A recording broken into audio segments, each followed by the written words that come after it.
warm welcome to our event here in the Recording afternoon, in progress.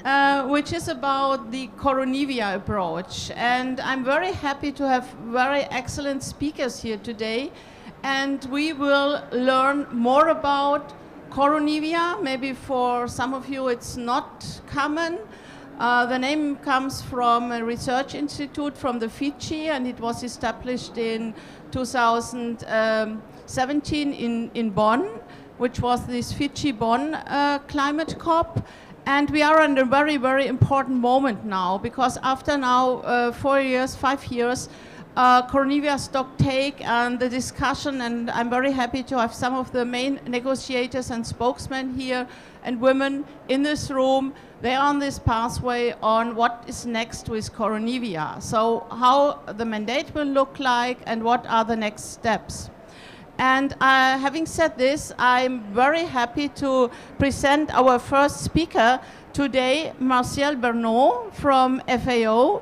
He will give us, first of all, a short introduction in what is Koronivia, what is the stake, what is the discussion so far. And then also you will hear about the future of some ideas about the future of Koronivia. And FAO recently launched a report where they have explained the different possible pathways. And I'm very happy to hand over to Martial to speak about the Koronivia, what is Koronivia, and also understanding the future of Koronivia.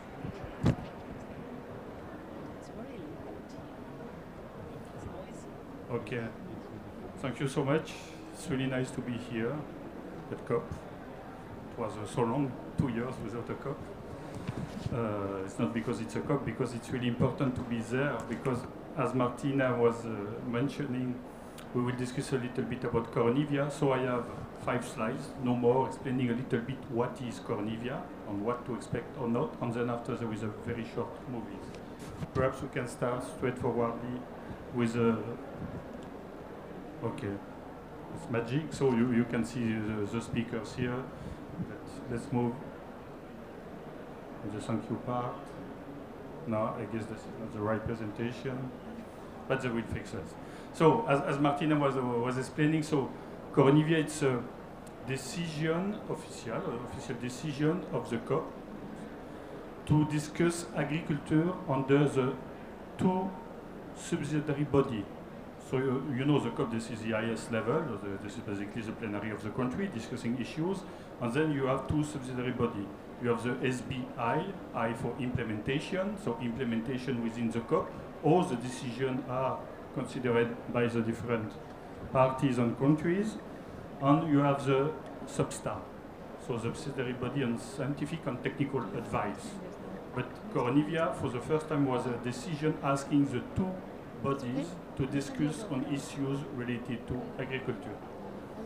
And the decision per se, if you find on the website, if you type on any search engine Koronivia UNFCCC, you will find the website on UNFCCC matter dealing with agriculture, and you will have the decision.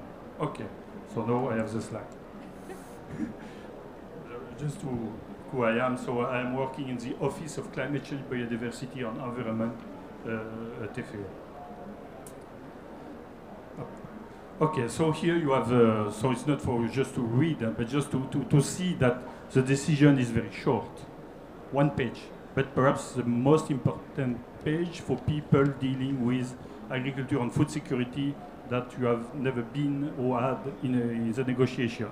So it basically is called to work on different issues, soil, nutrient, adaptation, socio and environmental aspect, and for that, they organized, and you can see on the other side, a roadmap. So a roadmap calling parties, countries, to submit their views on any subject, then a workshop to discuss, and then the Secretariat provided a report. And now we are reaching the end here, that one, you can see here. They have to report the progress made on to shape the future of Koronivia, let's say like that. just to anticipate, it will not be all solved. It's a continuous process. So, but they need to have first step that will allow to have other steps. Here, who is involved in the process? Just to be really brief, so you have the two bodies I was mentioning here on top.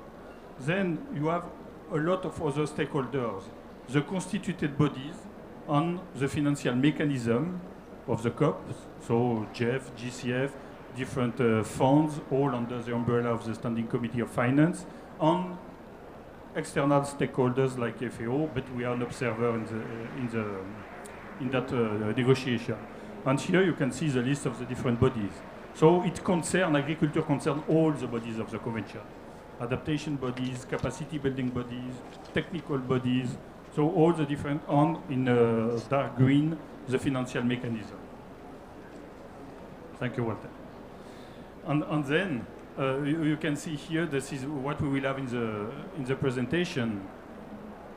Countries on the negotiator, and we have some in the room and some important negotiator in the room, they have to find a way to report what they have done, for sure, but then or they will have a decision or a conclusion or a report with a different name that will be a game changer, ensuring that agriculture receives the deserved fund or investment you need on the ground, in the country, at the country level, for moving on action.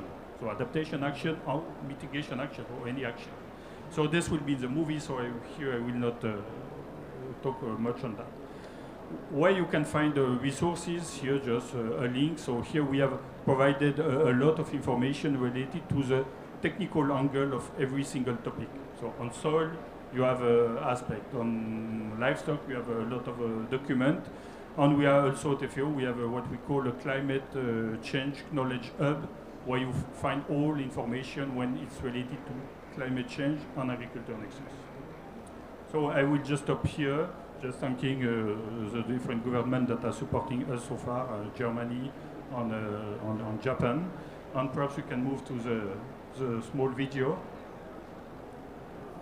And after the video, 10 seconds.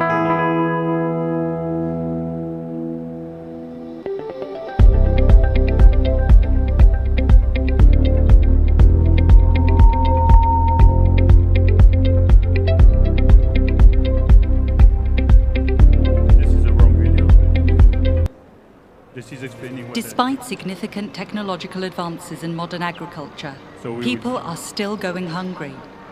Climate change is further threatening food security and taking a dramatic toll on our already dwindling natural resources and biodiversity.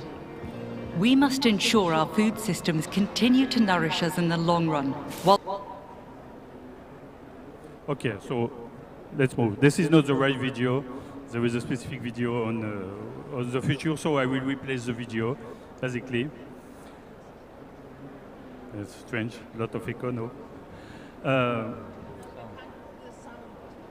Yeah. Could you... Okay, no. I guess the link was to the channel. On the channel you have a lot of videos, was the first one. Okay, fine, but no problem. We need to have adaptive capacity here. Adaptation is the most important. So basically trying to explain to you the different, what we call these pathways or building block the negotiator have in front of them. They are first on, you have seen, they discuss a lot of technical issues. So they can have a report looking at what they have learned so far and what are the main conclusions in terms of what we know about soil and livestock and having any recommendation. And they can, so this is, let's say, the most simple one. Perhaps I will use that here. So this I will not mention because it will not happen. So I'm quite confident. So they can have something recognizing the work. This is for sure. They are all aiming to have this. Then they can also discuss, but not now, perhaps in the next COP. Next COP will be in Sharm el-Sheikh in Egypt. they can perhaps discuss on what next. Is there any new topic or urgent topic or that need to be addressed in the future that have not been addressed so far, that the negotiator need to have all the information to take right decisions in the future?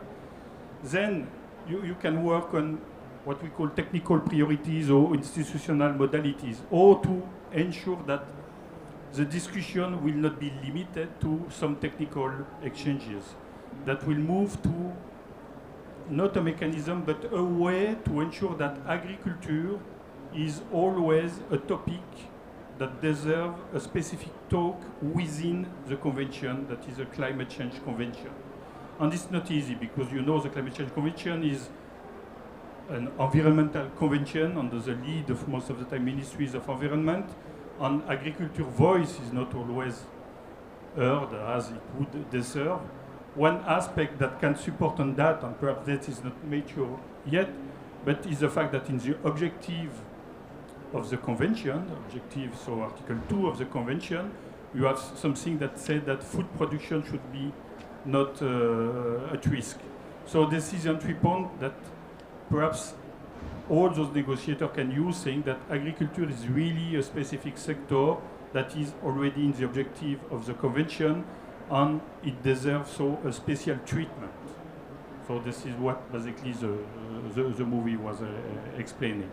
So I will, perhaps I will stop here, and I would be happy then to answer any question, but I'm quite sure the delegate will also complement and what I have to, what they will find out. So thank you so much.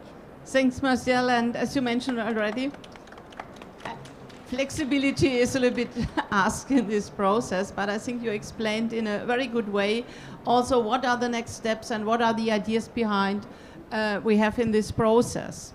And the overall Koronivia process, what is important is that it is connected with research and innovation, because there is a lot on discussion about what is possible in the overall agriculture sector, what is needed. And our next speaker, Juan Lucas Restrepo, will explain about the linkage of research and innovation in context with the Koronivia approach.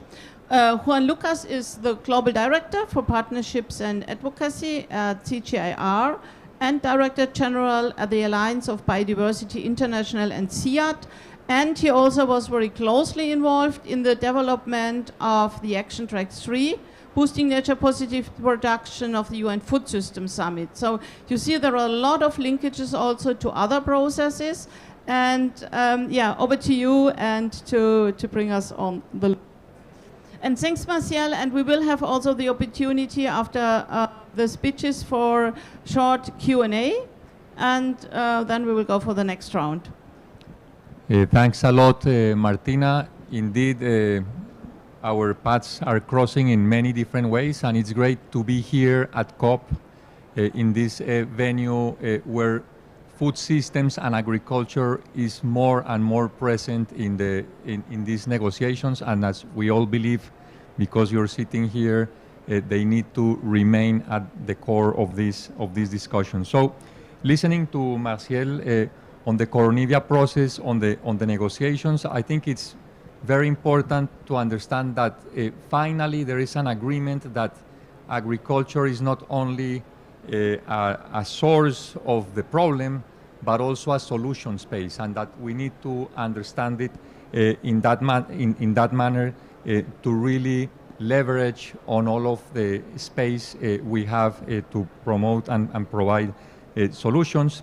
And in terms of the group, and we saw some scenarios, we really hope that in the next round of discussions, negotiations, this group moves as it has a very clear idea on what needs to be done to move more also into the implementation and the action space. So basically, as Martina mentioned, I would like to briefly discuss about the role of research and innovation in this context, acknowledging that the joint working group is recognizing that research, innovation, and knowledge sharing will play a critical role in implementing its recommendations.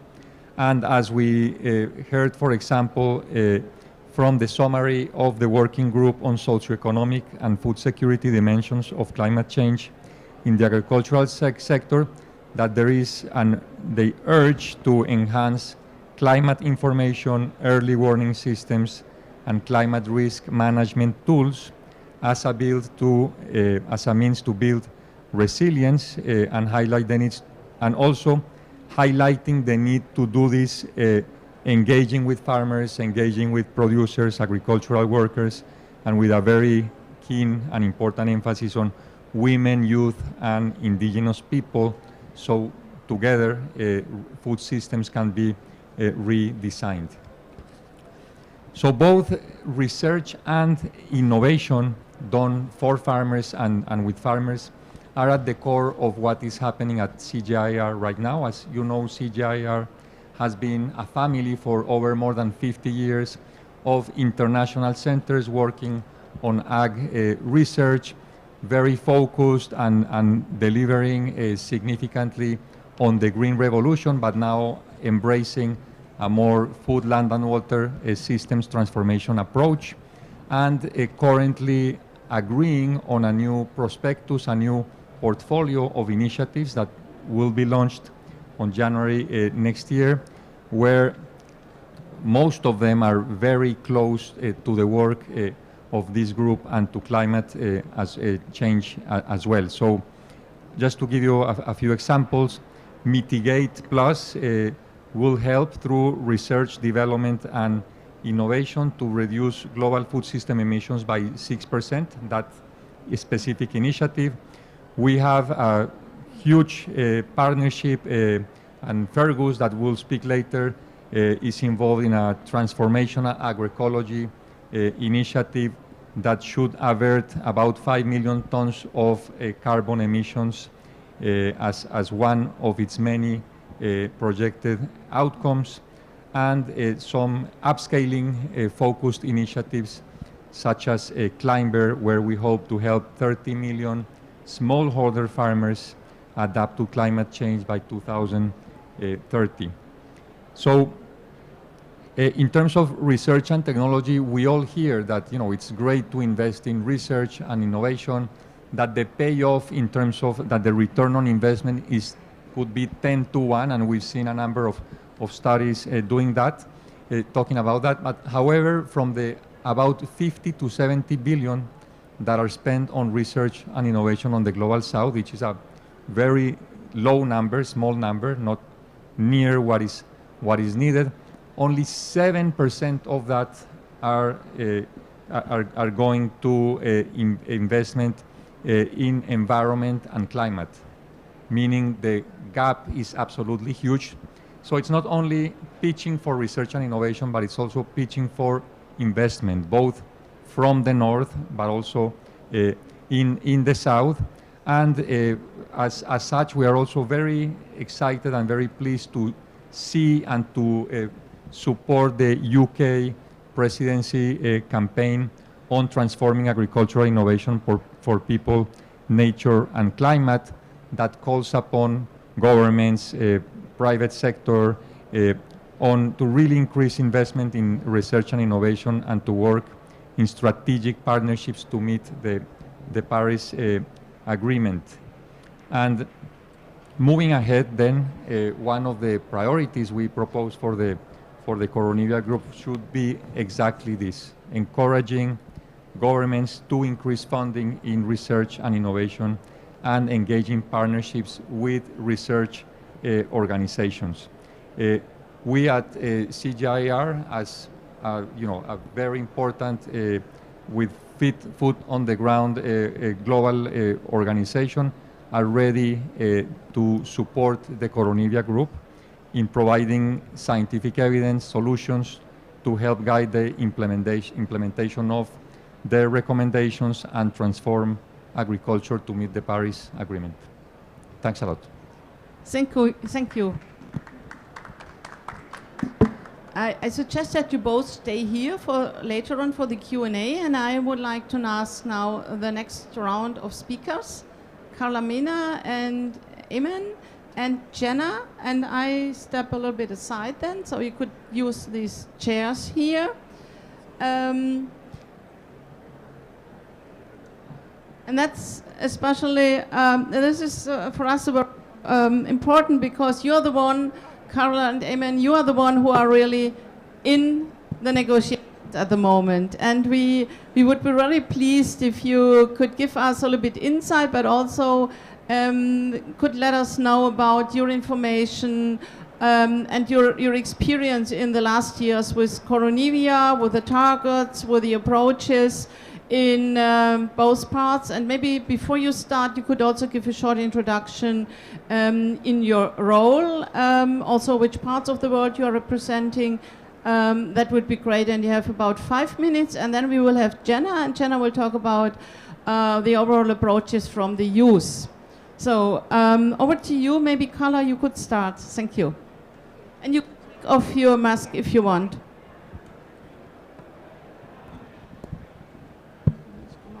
Good afternoon. Well, thank you for that opportunity. To our country, Costa Rica is really proud to be here in the COP26, and of course, in behalf of the Minister of Agriculture and Livestock in Costa Rica, it's an honor to be part of the Koronivia's group since many years ago, I think. And for us, to the Minister of Agriculture and Livestock, we represent the negotiations, the climate negotiations to agriculture and livestock since 3 years ago. So this is in hands of our Minister of Agriculture and Livestock in order to create and develop policy decisions until the work with our producers. When we are talking about agriculture and livestock, it's really important to thank our producers. Our producers are the most important people in our sector. For that reason, this is a social, relevant, main objective and target that we are here. We need to work for them. In Costa Rica, when you talk about agriculture and livestock, we think in producers, farmers, women and men that produce food to every day to put it in our table. You know, it's a simple sample, but it's the real life. So they guarantee us the food production to food security. So in Costa Rica, for example, I would like to mention just some examples to you. Like I told you, this is a replacing a social role that they have it in our sector. And I know not only Costa Rica, to produce food, to think in our producers is the main thing. In our country, for example, they represented 30% of our employment, and also 45% of exports, and almost 6% of the GDP. That is the domestic producers. So, and when you are thinking about it, it's like, well, now you have a really nice sector to work with producers. So we start sometime couple of decades ago to rethink our agriculture and livestock. Our agriculture and livestock in Costa Rica is different. We start to think in the system, the farm like a system. We start to think about sustainable, ecological process, reduce greenhouse gases, social, environmental, entrepreneurial, technical, and policy makers to do the things that since government until the farm. This is so important for us. So increase productivity, increase system resilience. This is so important. I will give you some examples. For example, forest. Our forest, 18% of the forest is in hands of our livestock producers. 17% of our forest is in hands of our agriculture producers. This is really important to know because our agriculture is sustainable. It's transforming our way to produce food production in integrated systems. Also, we have NAMAs. I don't know you heard about NAMAs, National Action for Mitigation. So we start the first NAMAs in the world, coffee and then livestock. And now we are working in those two NAMAs, upscaling And now we are working in rice and sugarcane and with bananas. These are so important products for us in the income and then to the economic development. This is really important. And also, now we are thinking in our soils, always thinking in our soil, but the soil like environmental payments. How our producers are implementing mitigation and adaptation actions, and how to the government can payment for the carbon soil in their soils. Like we started this since 2014, and until now we are starting to think about this kind of mechanism, payment soil service in the farmers, with the farmers. And another really important thing is how to align our policy in agriculture with the extension service, private and public, because our extension service in Costa Rica is big, and how we can bring that ideas and this topic and this challenge the Koronivia has, but with the producers. It's nice when we talk like that. It's nice when we decide politicians, decisions. But when you need to transform the words in the real life, we need to think about how to explain to the producers in order to develop capacities, exchange technology. Research is so important for them. And also we need to find funds in order to implement the different technicals and technology with them. So to align this with our national policy is really important. We are working on it around the country. At the end, to align our public policy. We are part of our national decarbonization program. We have 3 topics that are so important to agriculture and livestock sector in order to, he told you, base solution, nature-based solutions,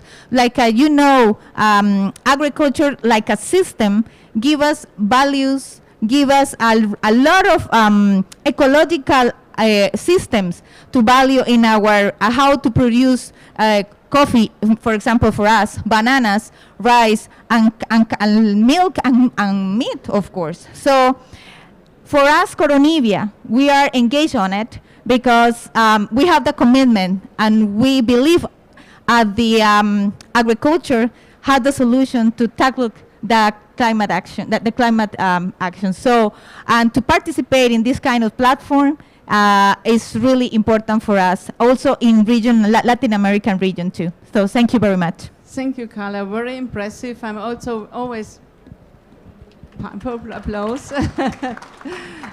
I'm always impressed what's happening in Costa Rica, and I think I still remember you are the first one with the Namas on coffee. It's about 10, 15 years back, and this is exactly the examples we need to encourage other member states and other parties to implement on the ground. And it shows also that this is not only for the benefit of the people, but also for the benefit of nature, and I think that's so important. And that's also where we are on this point at the Koronivia. Yes, we have now, or we have you, the people who are the negotiator. You're now 4 years discussion, but we need to go to the actions on the ground, and then we need exactly these examples which are happening on the ground. And just also to build the bridge to Juan Lucas again, we need also to secure financing for research and innovation, because this is exactly how these things are coming together. And now from Latin America to the other parts of the world, and I'm very happy that Ayman Amin is here. You are one of the main important negotiators, that's what I learned. And maybe you could first introduce yourself, and then also tell us a little bit about your experience and maybe some advice for future Koronivia. Well, thank you so much. Good afternoon, colleagues. This is impressive. Could you? I was working. I'm currently working in the Ministry of Foreign Affairs, the Department of Environment and Sustainable Development. Actually, I was following the multilateral agreements, starting from biodiversity to climate change. Just a quick review on the history of Grenivia and why we are here right now, and what exactly we'll be doing and what we are expecting out of this process. First of all, this is started in 2011 in Durban on the exchange of what we would see in the future if we have a legally binding agreement to cut down emissions. So agriculture came out under SABSTA in the beginning, and it was under something called issues related to agriculture, and started the first workshop in 2013 after identifying the first roadmap and what exactly we should do. This roadmap had concluded post-Paris Agreement in 2016. So parties had decided to go for another roadmap, and it was named Koronivia after the city in Fiji, because at that time the COP was in Fiji. Of course it was held in Bonn, but the presidency was from Fiji itself. So this is the name Koronivia from where it came from. And in this context, we had agreed to discuss several elements in 6 workshops, starting from livestock, manure management, integrated water management, and a lot of other issues. And then another workshop was added that we called New Zealand workshop, that we had concluded pre-sessional this time. So by this we had fulfilled the full agenda of Koronivia roadmap. And now we have to report back to the COP according to the decision for CP23. So what exactly you are expecting from us to do? We believe as parties that the knowledge gathered from 2013 up till now would enable us to go into the implementation phase. But in order to implement, we have, of course, different issues here. The main issue is the chapeau, where we are getting the discussions under, which is different agricultural systems and differences in scale. This is the most important thing. There is no one size fits all. What can go in Costa Rica could not go in Egypt, could not go in other parts of the world. We have different regions, different climates, and different products to feed the whole world. But the intention keeps to be the same. How to build a safety net for the farmers, how to improve the outcome of the of agriculture productive systems, how to increase and to scale up the productivity of the farmers themselves, and to add on to the value chain. So all of this needs a part of concrete implementation on the ground. What exactly we'll be doing in this COP that we are reporting back on the last workshops that we had, and we are reporting on especially what we saw out of all this process, if we have something that parties did detect during the negotiations itself, need to be emphasized, need to be reflected, and the future of Koronivia. The future of Koronivia, we have diverse opinions in this regard, starting from the African group, that they would like to see a constituted body under the convention itself that would be responsible for agriculture and food security. And other parties would like to see like an expert committee or an expert working group that can work on agriculture. Others would see an open-ended working group, but definitely something to steer agriculture under the UNFCCC is mandatory in this moment of time. Regardless what is the shape of the final outcome of Koronivia in COP26, what actually we are looking for, that this body or this entity would take care of identifying the future elements and future subjects that should be discussed under the convention itself. And at the same time would raise the flagship programs or flagship projects that could be implemented according to the diverse system of agricultures in different regions. So if we agree, for example, for early warning systems, this is definitely should be a flagship project that resources should be mobilized from the JEF, from GCF, from other financial institutions, from IFAD, whatsoever, in terms of loans, with easy interest rates, with grants, with whatever you can name it here, and to have this resource mobilization intact for a flagship project that would serve agriculture worldwide. Of course, when I say early warning system, this is adaptation.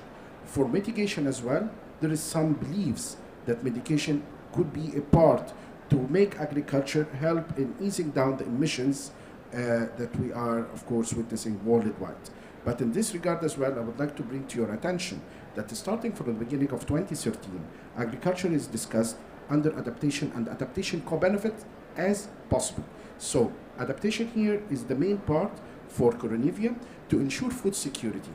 In many countries, I will mention here Egypt, you cannot come for a small farmer who got like 2 cows and like small space of land and tell him you have to mitigate, and he got only like 1 cow or 2 cows and very limited space to make carbon sink. So he doesn't understand this.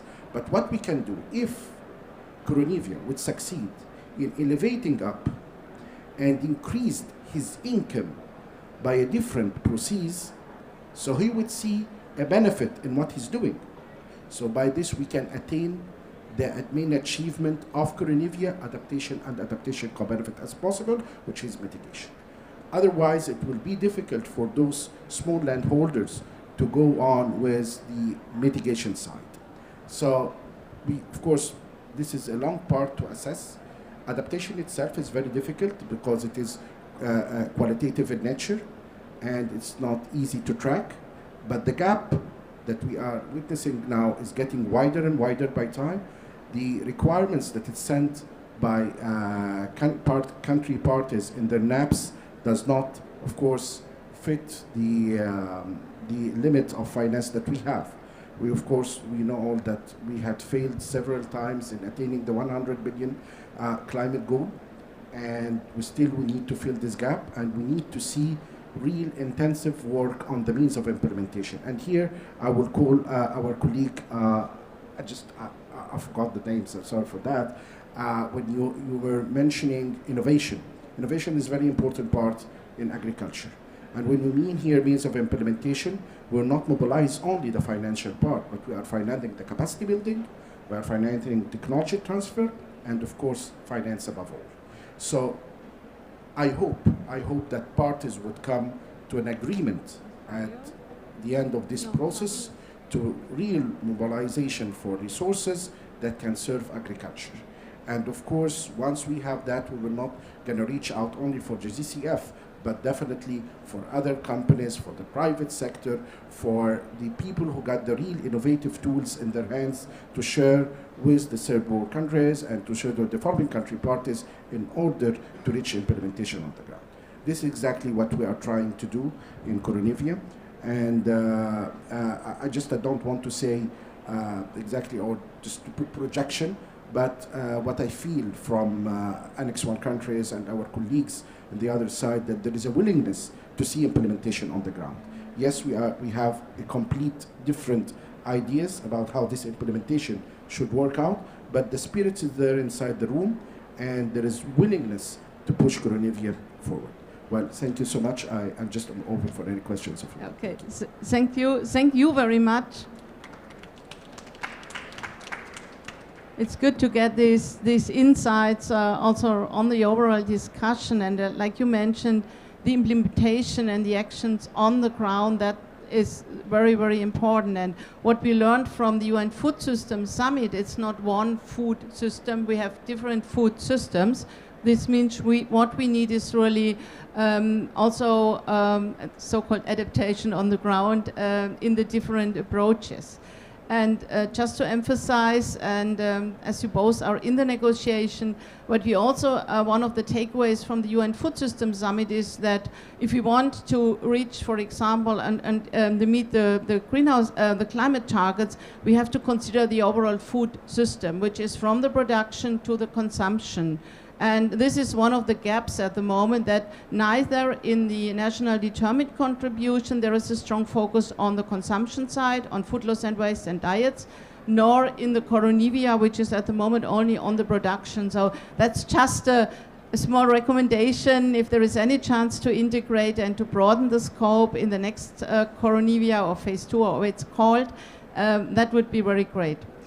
I want now to hand over to Jenna. Jenna will talk about how the role of youth is in this overall process. And once again, Jenna, maybe you could introduce yourself, Jungo and Jipara, a little bit, and tell us about the recommendation paper you have developed for this COP.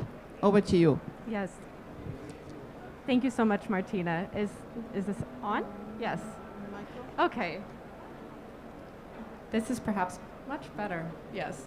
Okay, so thank you so much for the introduction. My name is Jenna Tesdal, and it's my huge pleasure to represent the Jungo Agriculture Working Group. So this is the youth constituency that interacts with the COP. And I have the pleasure of getting to participate in this youth constituency through my role as director of the network Young Professionals for Agricultural Development. And so, of course, the youth constituency has developed a youth declaration, and you can actually read it if you're more interested, because my short intervention won't be able to touch in the depth and breadth that it goes into. And we were also really thankful to have support of some really key actors, including WFF, for these youth initiatives. And I've already heard some mention of youth in the talks that preceded me today, also in the emphasis and research in youth. And so that type of emphasis on these stakeholder groups is key. And so what I want to talk about is just an overview of our position from Jungo. And I want to talk about the framework for it, two aspects of the framework for it, the how and the what. And then I want to emphasize 3 main points out of our 14 points that come forward in the agriculture portion of our policy position. So the first foundation of our policy is really to push for co-creation, co-leadership, and co-implementation with youth. So this motto, never with us, without us. And this goes, of course, for all of our stakeholder groups as well that we stand in solidarity with. So not only youth, but women, indigenous people, etc. We believe that when we're looking for how do we implement this, will involve us in the leadership of it, involve us in the creation of it, so that we know really how it can be praxis-oriented, right? So this is really the how that we want to emphasize in our policy position. And then there's always the what of the agriculture, right? And so for Jungo, it is agroecology. We really want to see agroecology explicitly mentioned in the report that comes out of the Koronivia workshop for this COP, and we want to see this emphasized going forward. We believe this is key to climate mitigation in agriculture. Then I'd like to mention 3 points of topic area focus for us. So we've already heard them mentioned: food security, and then also food sovereignty and a just transition. So focusing on those social aspects. Of course, we want food security, number 1, to be still at the core of what we're doing when we look at a climate transition, of course, because we still have this goal, zero hunger, right? And so we want to make sure that we take this knowledge out of food and agricultural spaces that we know, 4 pillars for food security, so availability, access, utilization, and stability. That also needs to come into these climate change spaces. We all know this, we're agricultural people, but we need to remember this when we're coming into climate spaces, right? Then we're talking about number 2, food sovereignty. So this is about really designing food systems for people. So it's about empowering production, distribution, and consumption based on all 3 aspects of sustainability. So economic, but also environmental, and also very important to the youth constituency is the social aspect as well. And this is about putting people, not only the producers should be emphasized, and also the distributors, and also those who consume food. We are at the heart of the food systems, right? And this is not about orienting food systems necessarily towards a market model or towards corporations. It's about focusing on the people who are in our food systems. Number 3, it's about a just transition. So we need to recognize the human right to a clean and healthy environment. This is healthy workplaces, this is healthy homes, and this is, of course, healthy nature. And this is key for Jungo going forward, for the human right to a healthy environment to be explicitly mentioned going forward. And of course, we would like to point out the need for trade unions, and workers' voices to be included in dialogues going into the future because they haven't been present as much in the Koronivia processes thus far. So this is what we would like to see going forward. In summary, food security, food sovereignty, and a just transition, all around the framework of co-creation, co-leadership, co-implementation with youth at national and international levels, and focus on agroecology. Thank you so much. Thank you, Jenna, and especially for pointing out the social dimension of the Koronivia, which is very, very important, and also the agroecology. We will hear more about the agroecology after a short round of Q&A. We have some time for Q&A, and I wanted to see if there are any questions here in the room. Okay, there are. Fabio.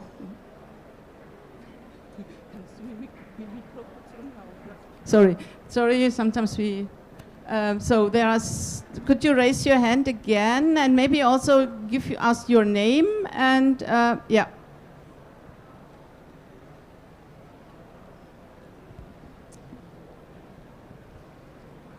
Hello.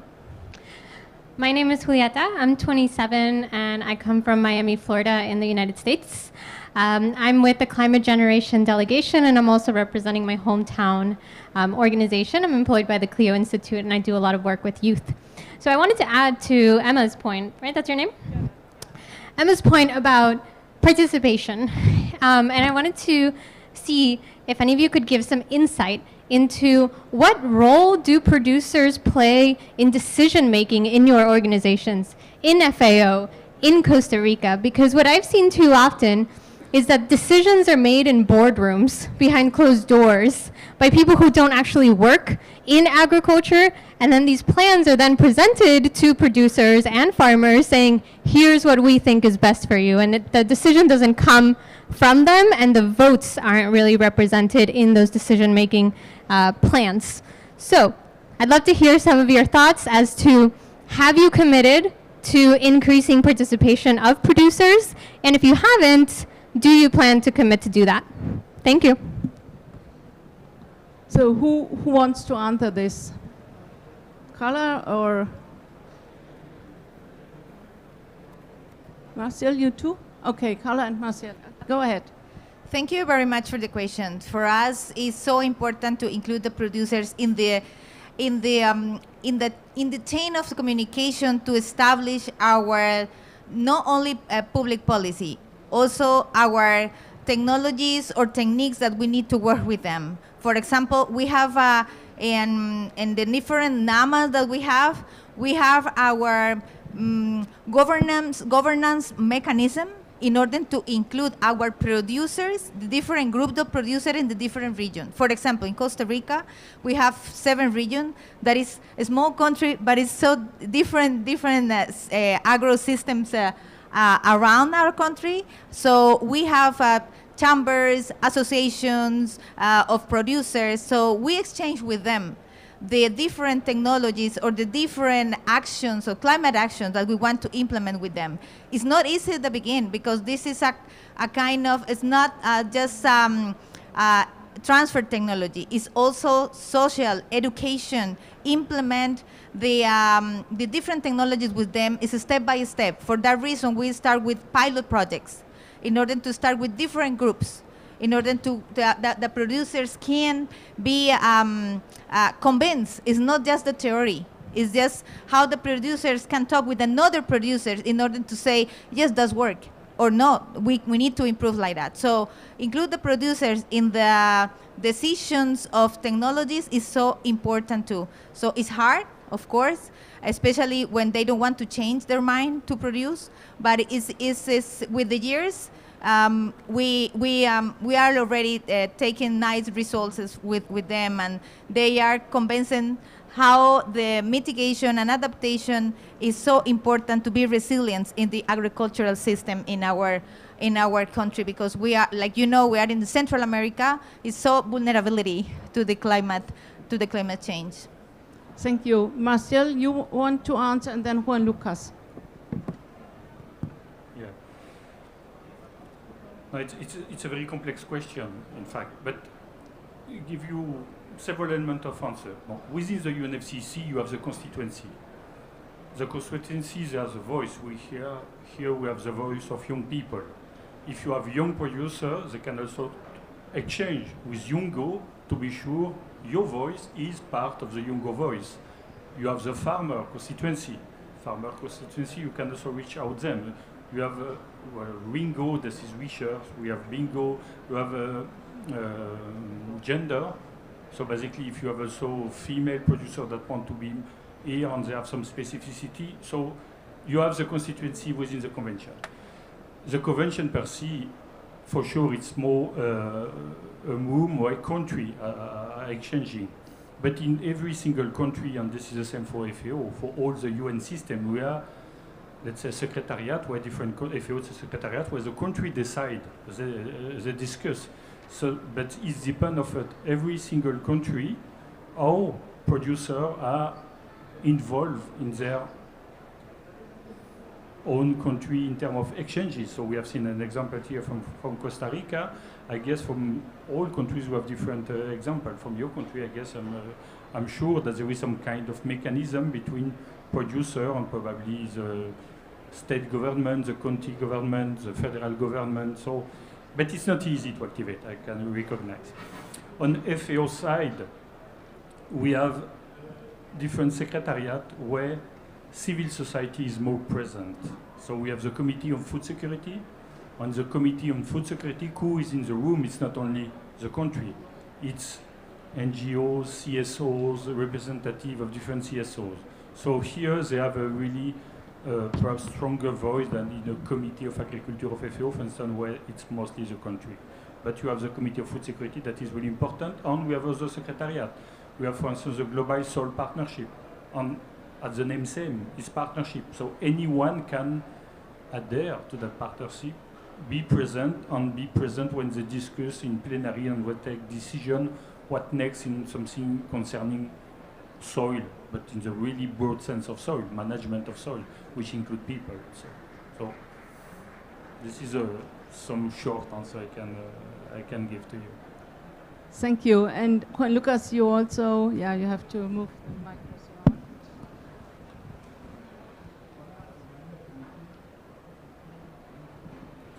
Sure. Just to add to the complexity, things are changing rapidly, and I want to focus on research quickly, because the way scientists have been educated and they manage their business of knowledge generation has been traditionally a top-down type of work, and the mentality of scientists where I need to come out with a solution, and then I will use tech transfer mechanisms, etc., to bring it down to the users. But this is kind of story. We kind of still have that fixed in our minds, but that has changed tremendously, and FAO and many organizations have developed and promoted participatory methods, not only to capture better demand, because you cannot interpret demand. You need to go, to the ground and really understand better what demand is, so you can formulate your research based on real demand, and then how to align that demand with the capacities scientists can offer, and of course with the feasibility, politically, funding, from funders' perspective, etc., to make sure that alignment process allows for pertinence of what you will do. But then over time, and as digitization has moved forward and many participatory methods, then we are seeing also that innovation systems are getting better at that, and we have more cases of successful territorial innovation systems, where at the landscape level you have living labs that really allow you in permanent dialogue with farmers to test, to change, to bring their knowledge, and in a meeting of minds not only with scientists but with other actors from private sector, etc., and manage a more complex system where that divide between the user and the provider of knowledge is practically not there anymore. There's still a lot of things that need to improve, but it's very a strong trend in that direction. Thank you. A short reaction, and there is one question in the back. Yeah. Okay. Just to also follow up on that, on to give you sort of more hope. At FAO, we are implementing more and more multi-stakeholder projects. I can give you one that we started that is already over. It was with BioVision, that is in the room, so they can raise their hand. Also with the Swiss research institution, FIBEL, on FAO. So we are on the Endapronat in Senegal. And we have another project, for instance, also in Senegal, with 6 NGOs, 3 research institutions, the government at national, local level, on FAO. So we are trying to put all those different partners together. And the NGOs are working with local producers that are a different representation. So we are trying to do that. It's complex, but we should not be afraid of complexity. This is the only way to tackle the climate change challenge. Thank you. And the BioVision FAO study you will find also on the BioVision website. So we have one more question, and then we will have the next round here from the panelists. Yeah, thank you. Is it on? No, just speak and it works. I'm Stephen Whitfield from the University of Leeds. We heard it mentioned that farm systems and contexts are diverse, but we also know that people's priorities and values when it comes to agriculture are also very diverse.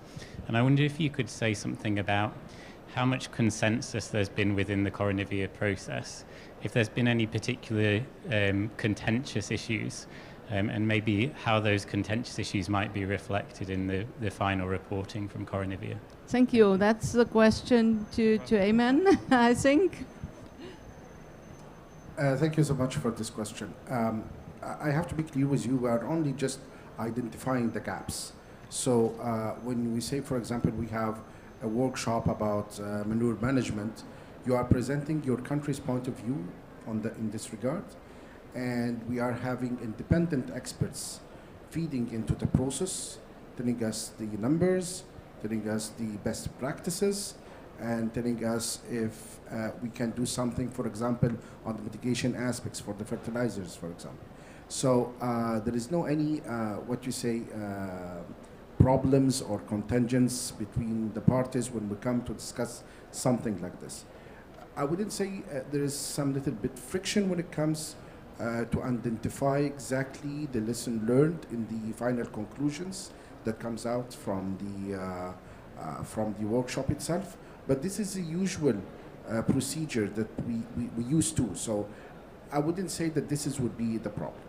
Maybe in the future, once we have decided about Koronivia and the way forward, the identification of the projects that would fit in for implementation, to give directions to the implementation agencies like FAO, like IFAD, like others, maybe will have, of course, a lot of discussions, and we need to look quite well into the depths of that, because, for example, your priority as X country doesn't mean that it will come in line with the priority of other Y country. So we have to be very careful in selecting the projects in the future in case we will start implementing, of course, Koronivia. The good thing is you can go, for example, to the Asian countries. ASEAN group had already started implementing Koronivia.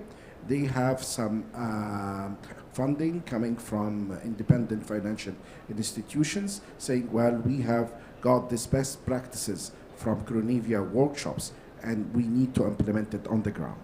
Yes, the finance for that, it's not that big, but some countries in Asia had already started their way for implementation. And this is a very good signal for the international community and for the negotiation process here. I hope I had answered your question. Thanks a lot. Does anybody wants to add something, Jenna? And then we will move on.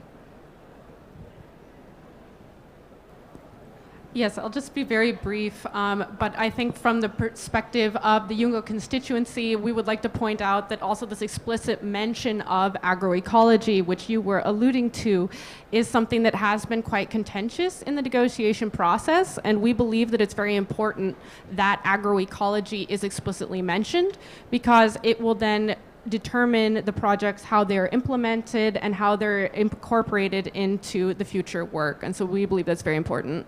And that's exactly the excellent bridge to our next session. So I would like to thank the speakers here, and I would like to ask the next round of speakers getting on the panel. Thanks a lot. Thank you. Appreciate that you have been here. Thank you. Excellent.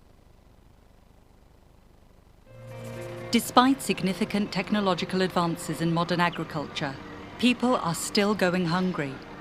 Climate change is further threatening food security and taking a dramatic toll on our already dwindling natural resources and biodiversity.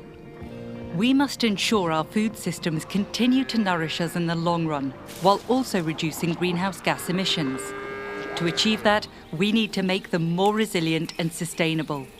Resilience determines how robust food systems are to changing conditions and external shocks. It is an interplay of social, ecologic, and economic aspects.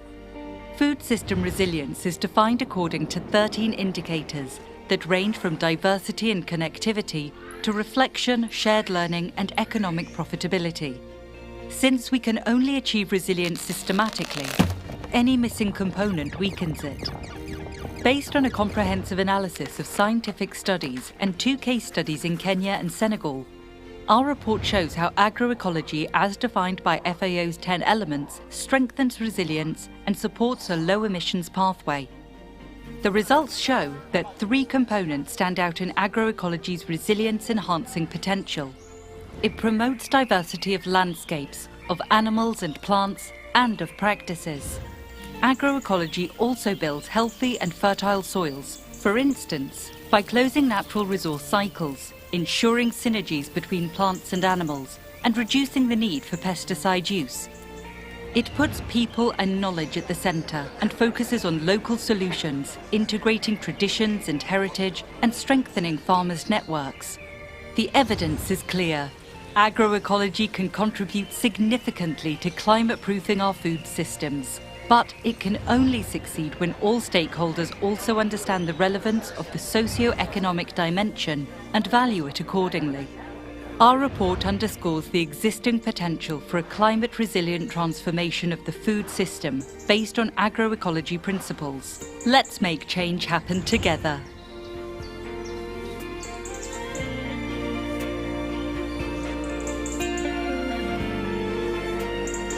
Yes, thanks a lot. And this is once again also the bridge to Martial. He mentioned the study in already, and this is the joint study with biodiversity, people and FAO. And as already mentioned, there is a huge potential in greenhouse gas mitigation in the overall agroecology approaches on mitigation and adaptation. And Fabio Leibert, he's the program manager for policy and advocacy at the BioVision Foundation. He will give us a little bit more insight on the results of this study and report. Yes, thank you, Martina. So you've seen the movie, which is basically summarizing the study that also Martial has mentioned as being a study that looks at things systemically from an international perspective, but also goes to field level, looking at how does it look like in Kenya, in Senegal, in the field. And basically, I'm just going to give you the 3 main elements of this study that is relevant here. It's the idea of BioVision Foundation was to give more evidence, to assess the evidence on agroecology and resilience, as well as mitigation co-benefits, which is what is being discussed in the Koronivia process. And we have used that information gathered in collaboration with FAO and others to inform the Koronivia process, to really bring in this evidence to the workshops on soil, on nutrient management, on livestock, etc., to give a evidence-based perspective on the question and looking at it through the 13 principles of agroecology or the 10 elements and checking if this is really the way to tackle climate change, to increase resilience, and to create and harvest mitigation co-benefits. In the meantime, when we did the study 3 years ago, there have been other groups working on very related questions. You have 3 examples here. One is from CCAFs that did a rapid evidence review that informed the UN Food System Summit on these questions. We have another study, Fergus was heavily involved, from the Global Commission on Adaptation, who did also an evidence review. Another one by TMG, by the German Development Corporation, all looking at the same questions and looking at the science, peer-reviewed science. What is there? Is agroecology, are the agroecological principles? Because we're not talking about a one fits all solution approach, but that principles that underlie agroecology, but also underlie resilience. So what I find really helpful is this spiderweb idea. It's about thinking in networks, thinking in systems. If one node of the network fails, there's still enough other connections that make the net stable, that jump in. And the more we simplify, the more vulnerable it gets. So 3 main messages from this evidence review. There is really very robust, multidimensional evidence on agroecology's potential to tackle climate change.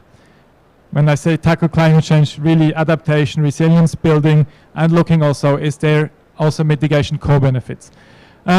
So one building block, really the diversity, biodiversity, diversity of factors, diversity of approaches. Increasing diversity is definitely a no-regret option, is something that could be, in our perspective, mentioned in the Koronivia technical solutions, technical options. Second building block of resilience, here it goes. We've heard it also from several perspectives. Soil health, so broader than just soil fertility, looking at soil health, microbiome, nutrients, everything together. If the soil is healthy, a lot of it is already done well. And the third block, we've heard it, socioeconomic dimension. It's not about top-down solutions, it's including farmers, it's creating, sharing knowledge, co-creation of knowledge, blending traditional knowledge with latest science. We've heard from Biodiversity, Juan Lucas, a lot is going in that direction, and we need more of that. So by that, yes, I don't want to use much more time. My conclusions, who don't want to show up. Yes, it's key to emphasize the systemic nature, but we have these building blocks, and we can start with those. But we need to embrace complexity, otherwise we come up with really the wrong solutions. Second, co-creation, this participatory approach, capacity building, which is really, which I hear nice things about what is being discussed in Koronivia. These are key to capacitate farmers, who are the ultimate people who need to benefit from that and help us also solve the climate crisis. Yeah, and lastly, we see a lot of, a lot of momentum that is being created along agroecology, the agroecological principles, related concepts. It's not just that term, but it's permaculture, it's agroforestry, it's all these things that respect these principles.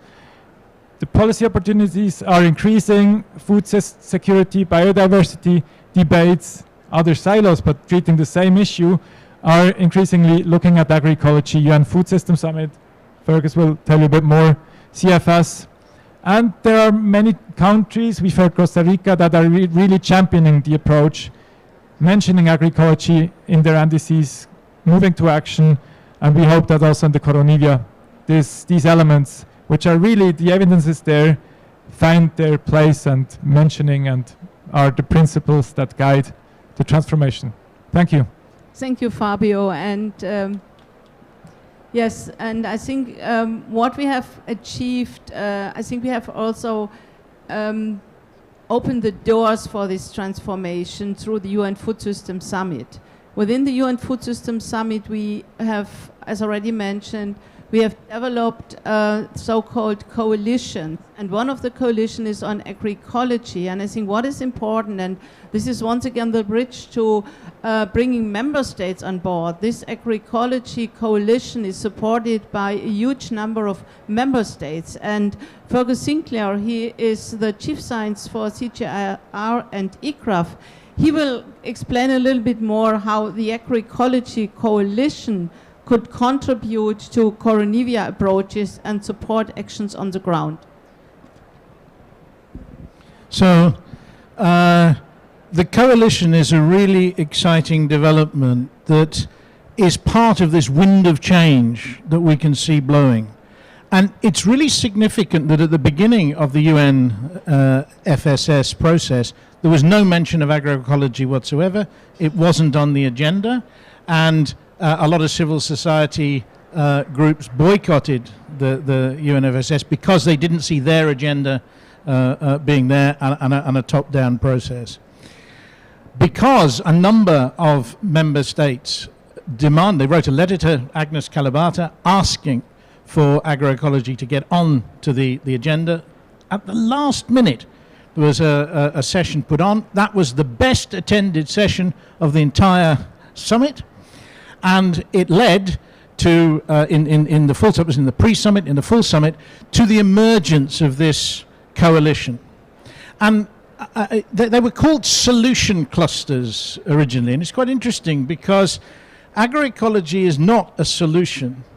It's a basket of solutions, locally adapted solutions, based on principles. And those 13 CFS HLP principles that incorporate the 10 FAO elements agreed by 147 countries are critical, because if they are comprehensively applied, not selectively, because if you only pick one or two, then you don't necessarily get a transformation.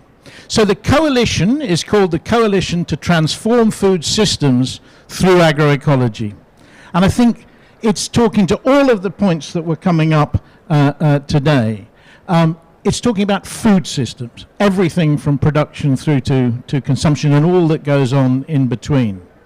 It's actually not just talking about 4 pillars of food security, as we heard from Jenna, but in the HLP report on agroecology, there was a recommendation for a 5th pillar, which is agency. Now, that wasn't actually adopted in the policy recommendations of CFS, but it's in the report and was taken on in the subsequent synthesis report. So let me finish by being clear about what the coalition seeks to do. There's a declaration of commitment that 27 countries have so far signed up to, and 35 organizations, including several CGR centers and 5 UN bodies, including FAO, WFP, IFAD, UNEP, and UNDP. And inclusiveness is absolutely critical going forward, and that's why we're trying to get CFS and the new chair of CS, Gabriel Ferraro of Spain, will address a meeting on Saturday, 6 to 7 in Bute Hall here in Glasgow, in order to look at the role that CFS can play in making the coalition an inclusive process. And what it aims to do is 4 things: to implement the CFS policy recommendations on agroecology. Secondly, to reconfigure research and development. And I think it's really important that word, it's not about doing things as they have been done before. If we're going to have co-creation of knowledge, the application of universal principles locally, controlled by local people, support local innovation, then the power dynamics need to change in the system as a whole. The third element is to get integration of policy across sectors and scales, and that's really important. And you can see it here, that we've got mainly environmental policy makers at UNFCCC. We had mainly agricultural ministries at UNFSSS. We need to getting them together if things are going to really go forwards.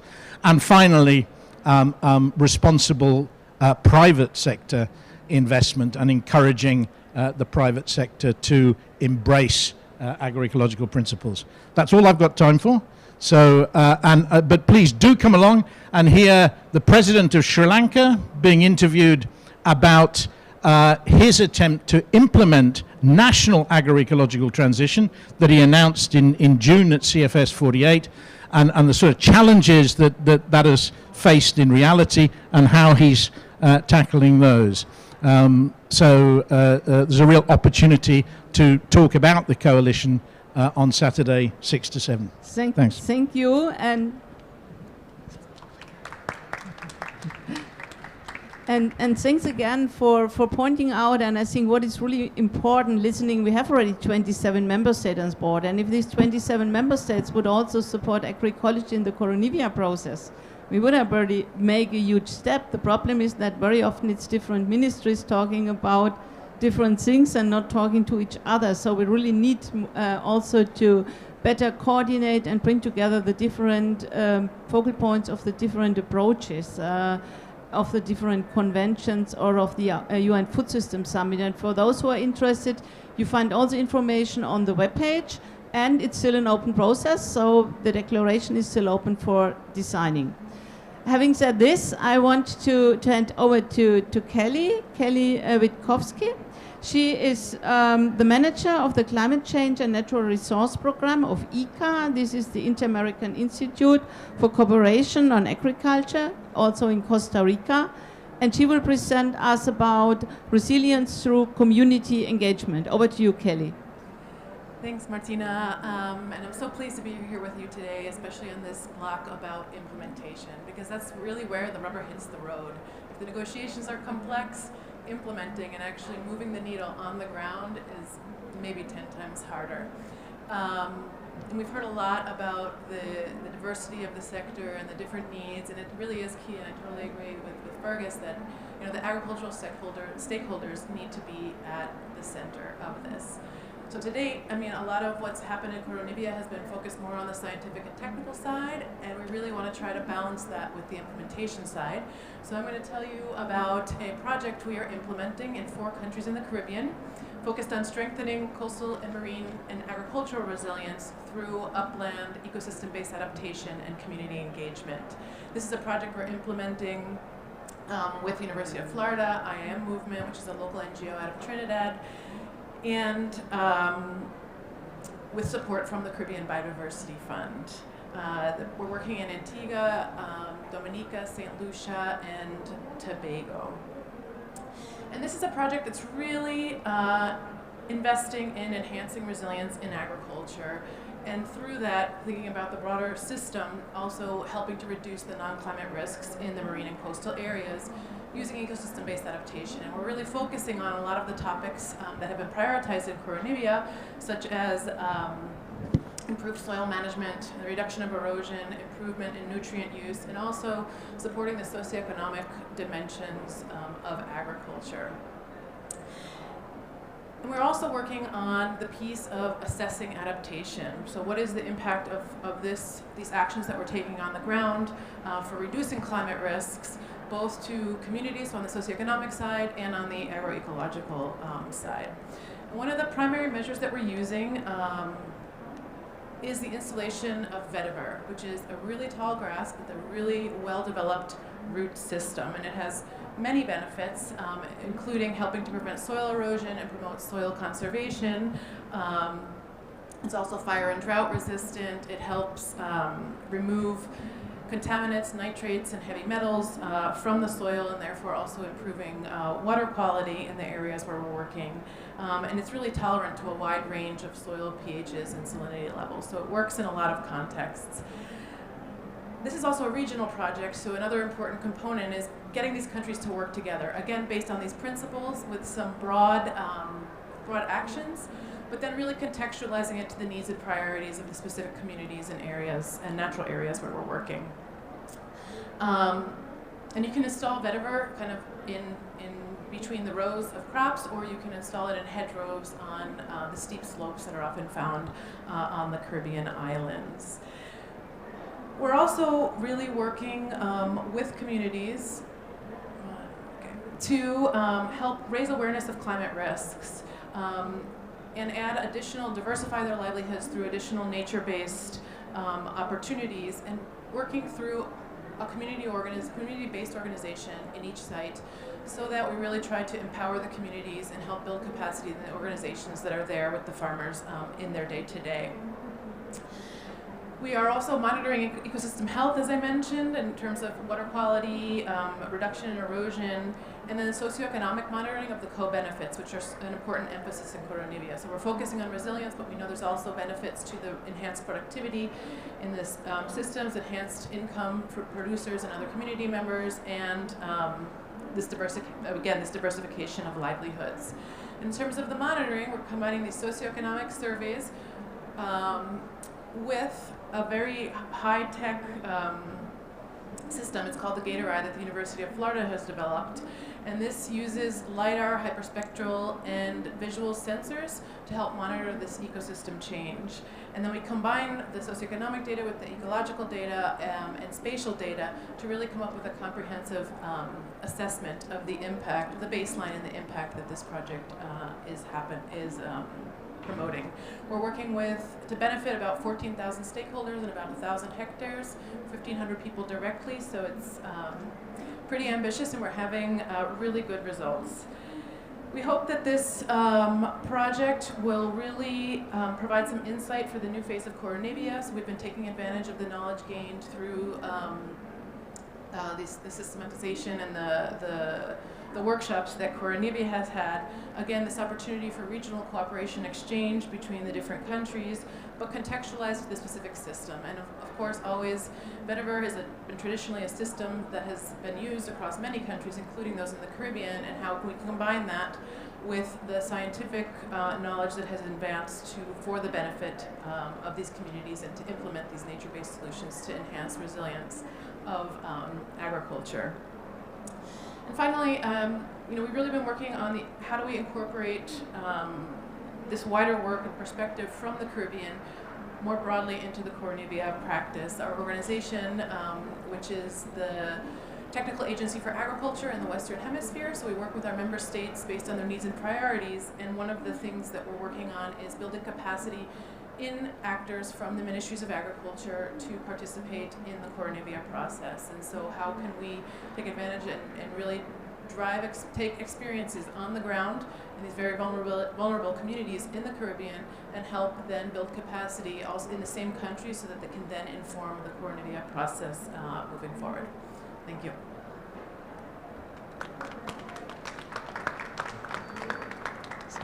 Thank you, Kelly. And once again, I think it shows us that we know what's happening, we know what we have to do. It's the question of scaling up and integrating this in overall policy decisions. And I'm very happy to have now Safira. She's from Indonesia, from EIAS, and she will tell us a little bit more about local heroes and adaptation solution in upland rural watershed areas. Over to you. Thank you so much. Glad to be here, and my name is Safira Reza. I'm Vice Director of Project Development ES Indonesia, and actually we are responsible on developing social movement in agriculture and related sciences. And through youth campaign, and we are also developing farmers' livelihood in village concept project, which are one of the global projects from IAS itself. IAS was established by the youth who striving for progress, peace, and stability after the Second World War. Our mission is to encourage youth to take an active as a leader to challenge themselves in developing their professional life. So in this occasion, I just want you to know that we have a concrete project such as SNAP Food Local Food and Village Concept Project. SNAP Food Local Food itself is a campaign that we just take a picture and we do a small change to people and give influence to other people, and yeah, we can get influence to that. So in the campaign SNAP Food Local Food, we have 4 actions actually. The first one is buy your local food, so we can reduce the greenhouse gases and reduce carbon footprint if we are buying the local food, right? And the second one is make your own food, so we can reduce gas emission too. And also the third one is, we also have share knowledge about this local food itself. And last but not least, we have no food waste. We also know that food waste is really increasing our greenhouse gases. And the second one, we have village concept project products. So actually, that's a sustainable product that produced from farmers. Village concept project is also we also have 3 values that we concept in VCP itself. The first one is environment. The second one is education. The third one is empowerment. So we empower people, we empower farmers to have sustainable products that, I will share the products. This is one of the products that we have. This is tea from, local commodities in Indonesia. The second one is we have virgin coconut oil from Bali, and we also have tea. We also have a lot of products that produced from farmers itself. I think that's all from me. Thank you. Thank you, Safira. And also thanks for showing us a concrete product, because that's always really good to see what's getting out of these products.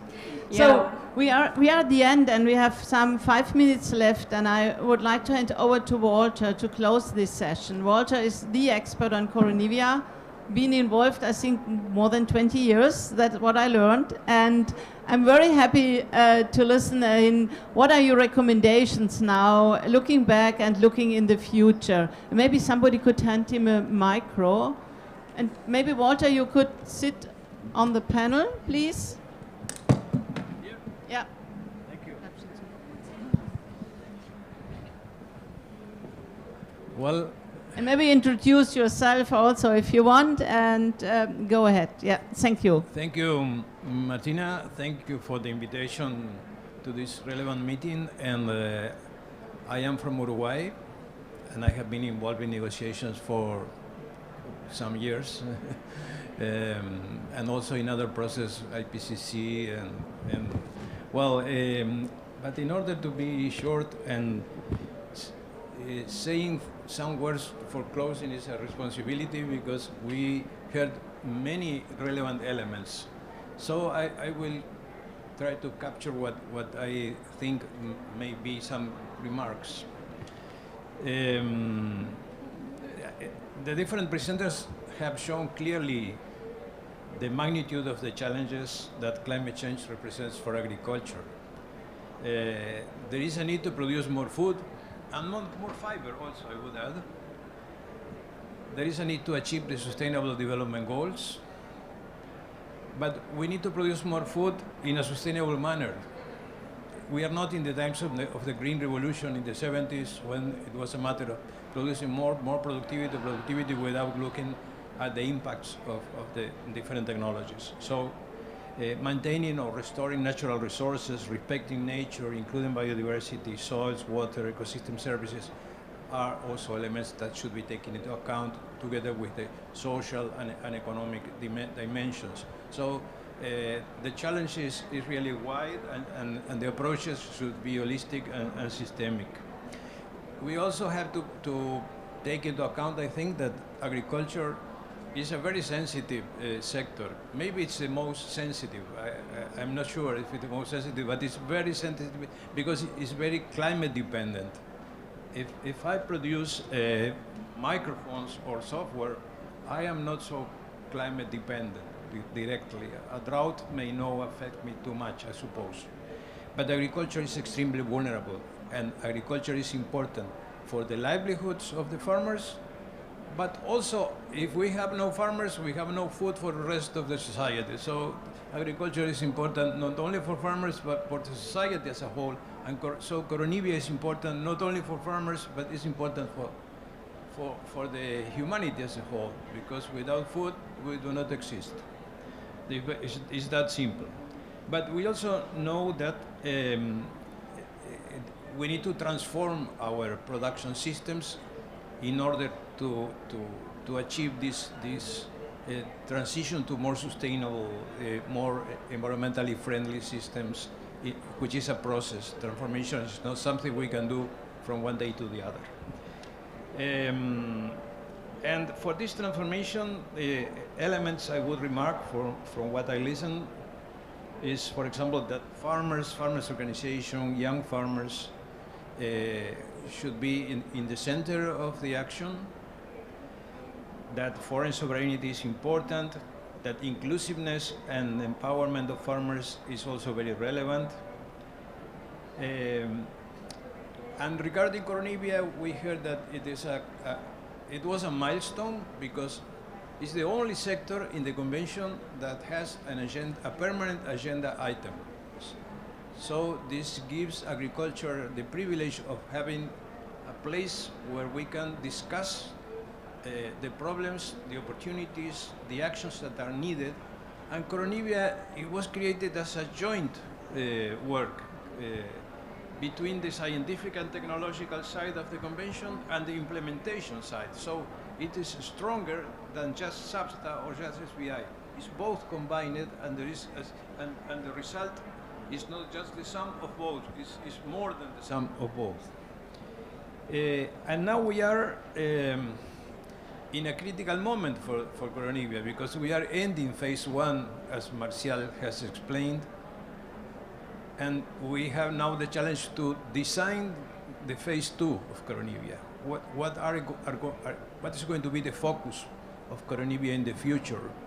And many, including me, think that we have done a lot of very useful workshops in the last 7 or 8 years, including 7 workshops in Koronivia, and we have a lot of stuff, a lot of outcomes that could be moved to implementation on the ground at country level. So the challenge that I think we face in Koronivia now is how do we shape an enabling environment to foster implementation at country level.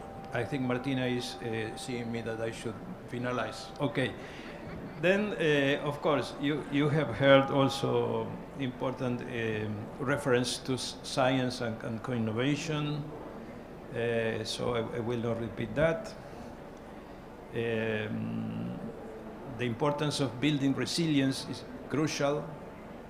The importance, and I will remark this, of having a co-benefits approach, not just looking at only productivity or only adaptation or only mitigation, but having a comprehensive and systemic approach in which we identify and measure co-benefits, see the synergies, and maybe identify that there could be also be trade-offs. Well, so transformation needs implementation. With words only, we don't change anything. So we can speak thousands of hours, but the reality will remain the same. So we need to transform words into decisions, into concrete actions, and that's what we are here for. Thank you very much, Martina. Thank you, and I want to thank all speakers. Some has already to leave to go back to the negotiations. I want to thank the online community, and I hope that we will have very much constructive discussions over the next days, and really manage to integrate a food system approach in the overall climate discussion. Thank you, everybody, for your attendance, and yes, have a nice day. Thank you. Recording stopped. So.